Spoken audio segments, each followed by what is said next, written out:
Welcome back, everyone, to Vale of the Pine, where today we are going to be looking for some artifacts here within Cariscalibrin to help to learn what the history is of the people here. And in the meantime, I'll probably be running into a few more of these Uruks and making sure that they do not get in our way.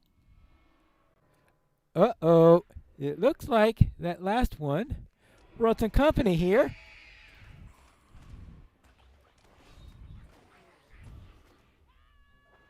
So we're going to have to deal with that quickly, it looks like.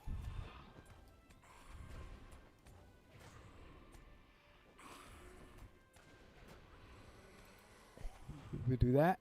Okay, good. Ooh, that works. Yeah, I think I have the tools in which to survive this thing, thankfully.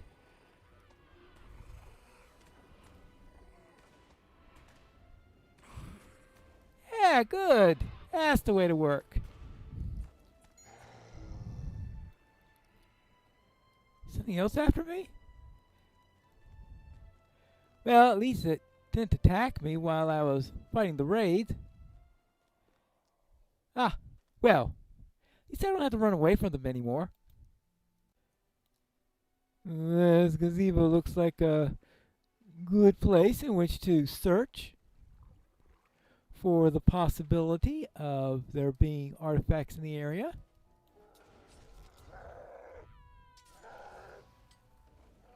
Now, what I really need at the moment is a first aid skill. It'll really help me. Now. Ah. A statue. A toppled statue. The once proud statue of Killer Brimbor now lies half buried in the earth. And is that Killer Brimbor's hammer? This hammer, worn with age, nearly falls apart in your hand. Well, it's certainly not a particularly useful one anymore. Ooh.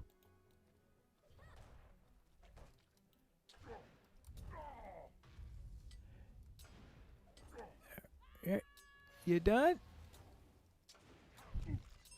Good.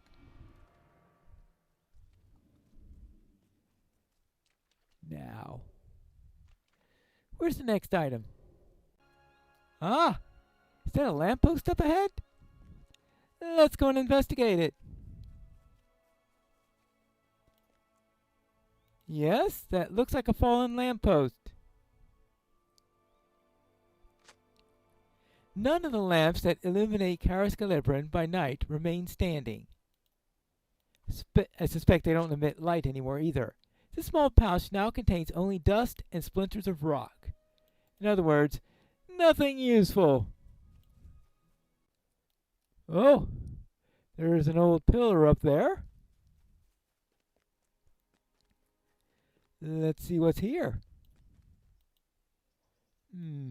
Not in very good shape, that's for sure. This once beautiful pillar of Cariscalibrin is now a sad reminder of the war. And next to it, we've got a cracked plate. This ancient plate is covered with spider web of cracks, rendering it unusable. Oh well. All I found were ruins and junk. These are sad reminders of times long past. These are sad reminders, but they are truly not what Saruman seeks in this place. In my heart, I know what he searches. It is ring lore that he desires, the same knowledge with which the builder of the city was ensnared. If he finds it, I fear he could wreak great evil upon the lads and the peoples of Middle-earth. Bregleth gazes at the horizon, obscured by a distant fog. From the hilltop above, you hear the harsh calls of Orkine, even over the wind. After a moment, the elf warrior turns back to you. I will tell you the tale of the Jewel Town and of the Silver Bastion, so that you will know how we were deceived, and you will know why it must not happen again. It is of Antheron that I must speak, the giver of gifts, but you will know him by another name, for he is Sauron, and he is the enemy. All right, and I guess I'll get a silver band of will. Oh, I don't have any rings yet. After the fall of Baleriond, most of my people came to live in the land of Lindon to the west. I hope this isn't a ring of power or anything like that, considering what story she's about to tell me. After the fall of Baleriond, my people came to from the land. I came to live in the land of Lindon to the west, under the benevolent rule of Gil-galad. Bonds of friendship were made with the dwarves of Eredluin, but a thriving trade of metal and gems with the people dwindled as the Longbeards suffered war and disasters of their own. Yearning for Mithril to fashion their works of art and beauty, many of the Noldor followed the dwarves as they journeyed eastward. Led by Celebrimbor, descendant of Feanor, the elves settled in the holly-covered hills beneath the west gate of Khazad-dûm. There was once again friendship and trade between elf and dwarf, and Celebrimbor's city of Eregion thrived. Eregion was still a young kingdom when the men of Númenor arrived. Tar Aldarion, the king, sailed up the river Gwathlo and embarked to explore the Swan Fleet on foot. He befriended Celebrimbor and forged alliance with the Elfsmiths. In return, they taught him some among the peoples the techniques of armor shaping and the graving of Ithadin and moon runes. In time, Aldarion grew old and came no more to Caris Celebrin, and the friendship between his people and mine endured. The friendship endured, but it was tested. The Númenorians were a seafaring people, and they had long exhausted the forests of their island home. They hungered for timber to build more and mightier ships. The Lady Galadriel, who dwelt for a time in Eregion, and often danced alongst the lily-covered waterways, despaired to see the toll taken upon the wide woodlands by Númenorian axes.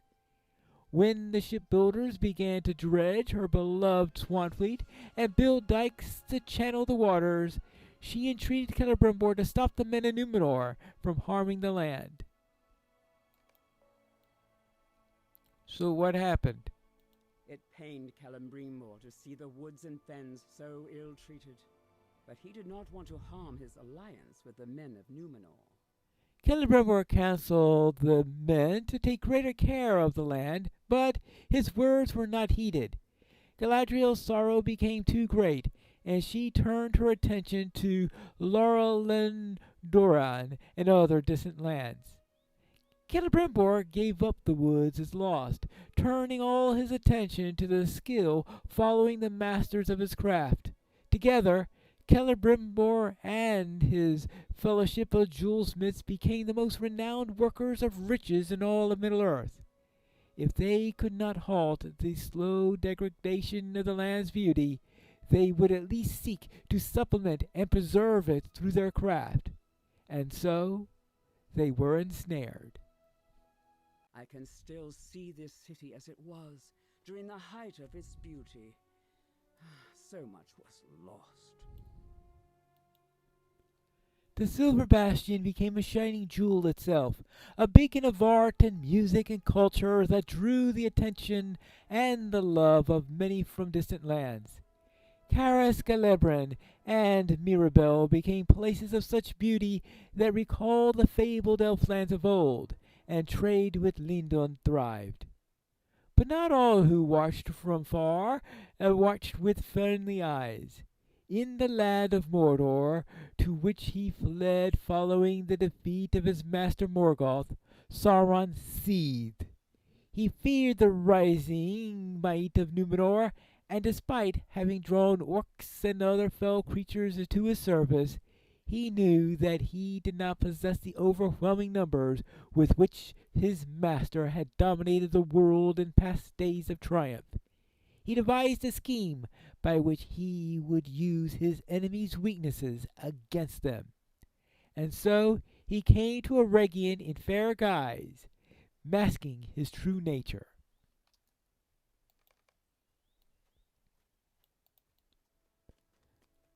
All right. He called himself Ontheron. Word of your craft skill has spread far and wide, Lord Celebrimbor, even into the uttermost west. I am humbled by your presence here, Ontheron. I see that your arrival is an omen of good fortune. Accept this greeting and my welcome. You will be my honored guest.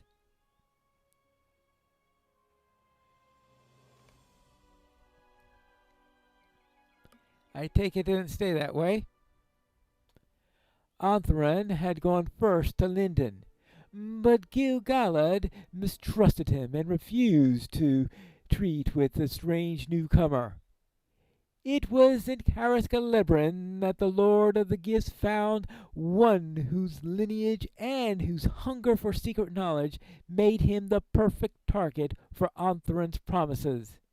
Celebrimbor could not resist, and before long the new arrival became a mentor to him and to the jewelsmiths of Eregion.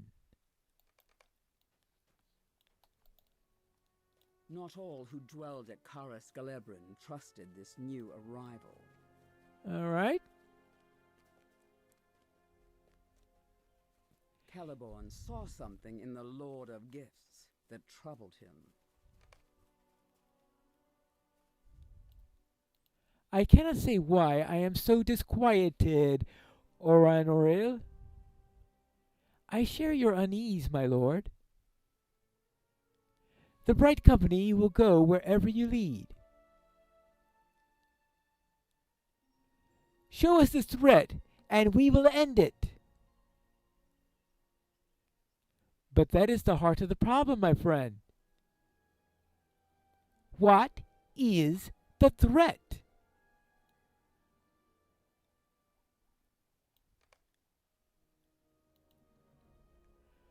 Though Galadriel had gone, Celeborn remained in Caris-Gelebrin. As Eregion's chief defender, he refused to abandon these lands and sought instead to protect them against the stranger who had seized Celebrimbor's ear. Ontheron hated the Bright Company and its deeds, and summoned one threat after another to trouble them. Celeborn and his warriors were often drawn away from the city, and many a noble elf was slain in these engagements. But still, the Lord of the Bright Company could not connect these rising threats with the newcomer Ontheron and his too ready smiles.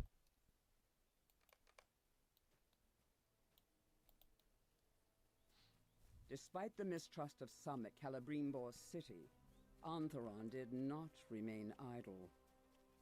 He gathered to himself promising students and gave to them secret knowledge.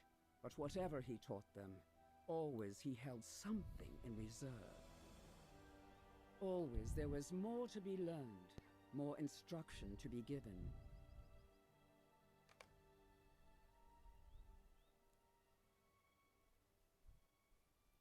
How will we know that we have mastered what thou hast taught us?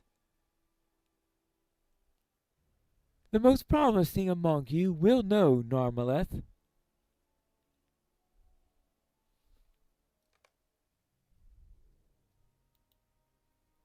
The students were not the only pupils. As the years passed, Ontheron grew more and more brazen. Celebrimbor and his jewelsmiths fell further beneath his thumb, ensnared by his promise of secret knowledge and the workings of crafts both beautiful and powerful. And we arrive at Tham Merdine. The Jewel Town and the Silver Bastion thrived, and the glory of Celebrimbor and his jewelsmiths only increased year after year. But the true masterpiece of Caras Calibran was its ring forge.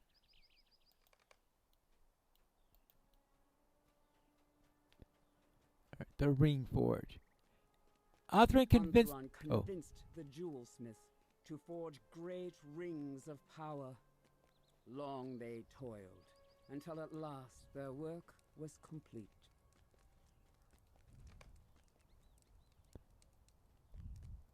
a set of 7 and a set of 9.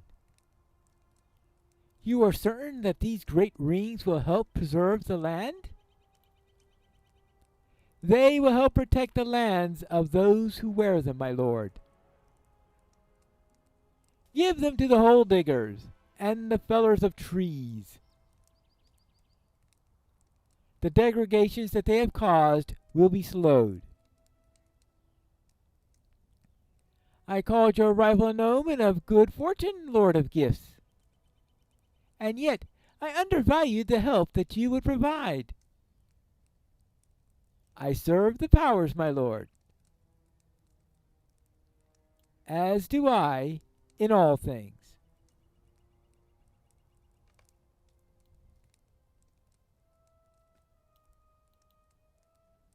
Celebrimbor gave to the kings and dwarves of men the rings he had made, and for a time he knew peace, not knowing that he had been deceived, not knowing that what he had done would nearly undo the world. Shortly afterwards, Anthron departed. He would return to Eregion only once more, and when he did, he would bring death and destruction with him. But after he was gone, Celebrimbor began to doubt. In time, suspicion awakened in his heart, and he began to worry that Anthron had ensnared him by his own greed in some devious scheme. He decided to use the art that he had learned to forge 3 more great rings, unknown to the treacherous Lord of the Gifts. He believed that he and his kinfolk could use these 3 rings for protection should matters go ill.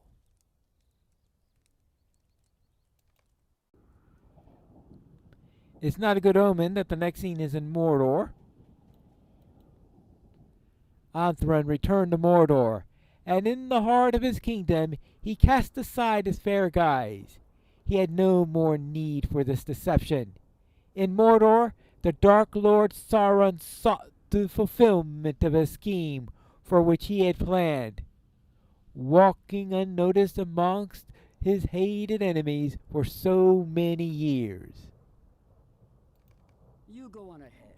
My words will guide you, but I go no further than this. She's too scared to go this far, so she sends the Hobbit instead.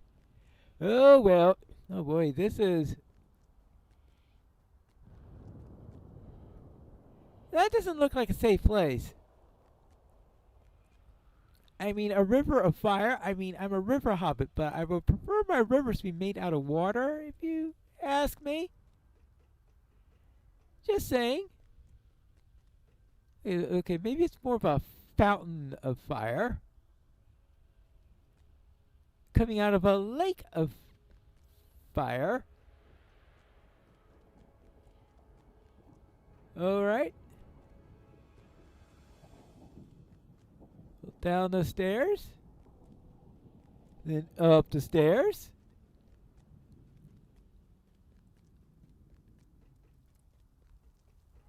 In the fiery heat of Orodruin, Mount Doom, Sauron forged the ruling ring. 1 ring to rule them all. 1 ring to find them. 1 ring to bring them all, and in the darkness bind them.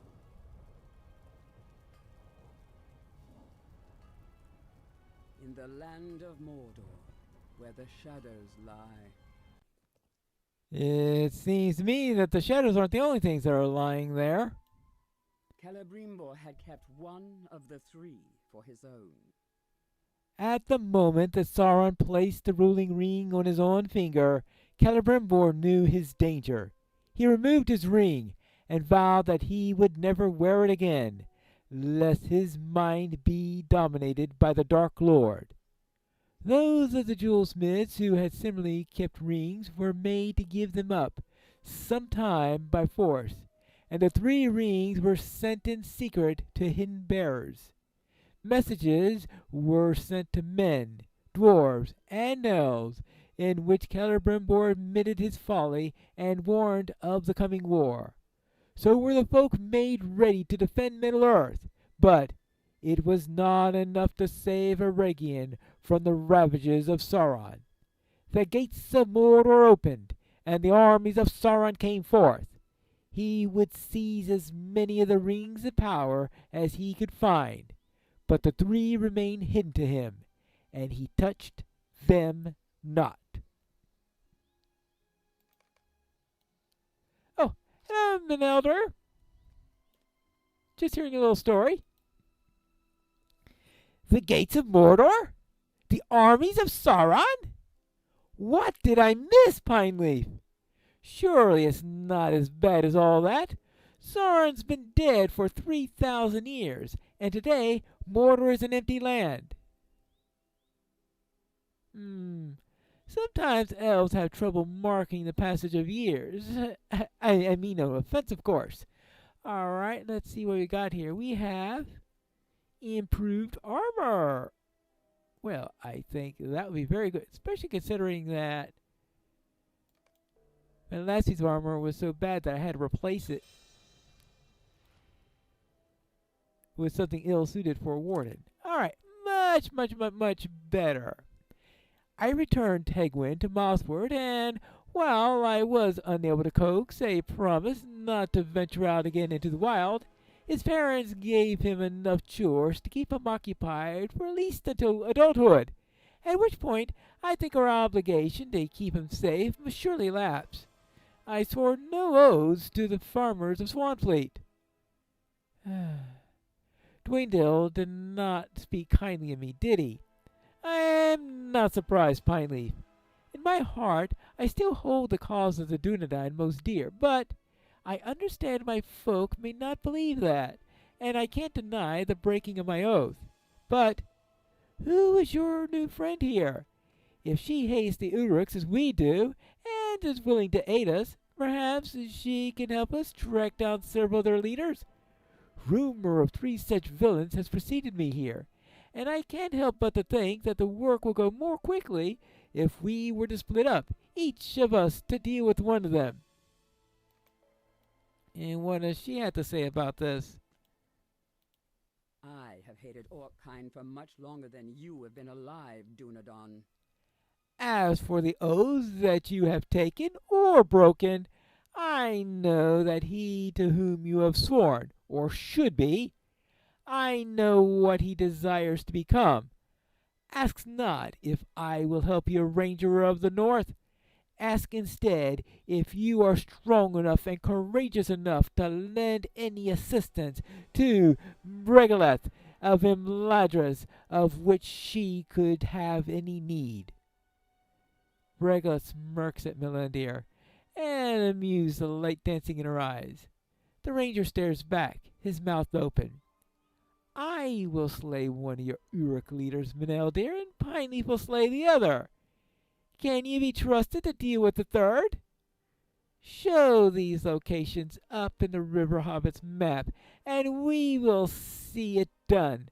Afterwards, we can meet in Ithabel, a camp to the people of the north of here. All right. Very well, it looks like I have a little trip. Before I head north and start hunting down that Uruk, I decided I was going to make one last sweep for anything interesting in the area, and also I need to turn in a couple of quests. And this is a rather curious pendant that I found here. What's this all about? You find a small pendant tucked away in the knot of the tree. I wonder what that's all about. Curious pendant. My love, if you are reading this, Then you have succeeded at my little treasure hunt and claimed the prize. I had this necklace made to your taste. I look forward to seeing you wear it. Well, let's have a secret admirer somewhere. It sounds like that somebody failed to find it. Oh, and I have 4 smarts now because I'm level 14. Whee! I am back from investigating the approaches. Even so far from the lands of the enemy, there is dread upon my heart. It's good that the approaches to Cariscalibrin are mostly free of enemies, but my heart grieves that the Ulrics and other such foes already stalk the lanes of the city. Thank you for your efforts on behalf of my people. You're welcome. Alas for Cariscalibrin. Alas for Mirrodin.